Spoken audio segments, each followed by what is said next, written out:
আসসালামু আলাইকুম ওয়া রাহমাতুল্লাহি ওয়া বারাকাতুহু। ওয়ালাইকুম আম, আসসালাম ওয়া রাহমাতুল্লাহি ওয়া বারাকাতুহু। জি আমি বলেন। ঢাকা বাংলাদেশ থেকে বলছি। বলেন। শায়খ, আমার প্রশ্ন হলো যে এই যে আজানের উত্তর দেওয়ার ব্যাপারে, যে আমি একজন শায়খের কাছে শুনেছি যে আজানের উত্তর দিলে ওই মসজিদে যতজন সলাত আদায় করে ওই হুম। সোয়াবটা নাকি যারা আজানের উত্তর দেয় তারাও পায়।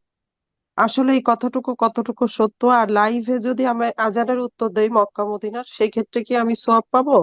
সরাসরি লাইভে যেটা উত্তর এই হয়। কথাটি তোমার সহিহ আকীদার শেখ বলেছেন না আমাদের দেশের বক্তারা বলেছেন? উনি পুরাপুরি সহি আকীদা কিনা এখনো আমার সন্দেহ, কিন্তু ওনার একটা প্রোগ্রামে আমি শুনেছিলাম এটা।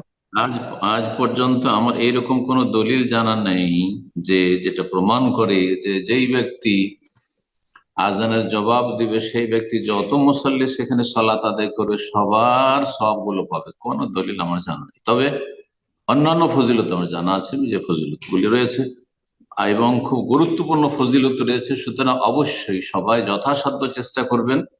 যদিও কাজটি সুন্নাত, ওয়াজিব ফরজ নাই। আর যদি কেউ আজানের জবাব না দেয় আর আজানের পরে দোয়া না পড়ে তাহলে গুনাহগারও হবে না, কিন্তু অবশ্যই অবহেলা নেকি হাসিলের ক্ষেত্রে বা নেকি অর্জনে প্রতিযোগিতার ক্ষেত্রে। সুতরাং বলবো যে এই সুন্নাত নফল আমলগুলি যথাসাধ্য আমলের চেষ্টা করবেন।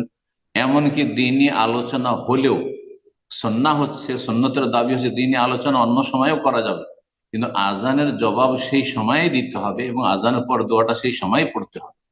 সুতরাং এই ক্ষেত্রে দিনই আলোচনা বন্ধ করে দিতে হবে, দিনই মাহফিল বন্ধ করে দিতে হবে, প্রশ্ন উত্তর পর্ব বন্ধ করে দিতে হবে, দুনিয়ার কাজকর্ম বন্ধ করে দিতে হবে, কোরআন তিলাওয়াত চলো কোরআন তিলাওয়াত বন্ধ করে দিতে হবে। তারপরে আহ আজানের জবাব দিবেন আর তারপরে দোয়াগুলি পড়বেন। ইনশাআল্লাহ তাআলা তাতে অনেক বড় ফজিলত রয়েছে, কিন্তু যে ফজিলতের কথা বললেন সেই ফজিলত সম্পর্কে আমার কোনো দলিল জানা নেই। আল্লাহু আ'লাম।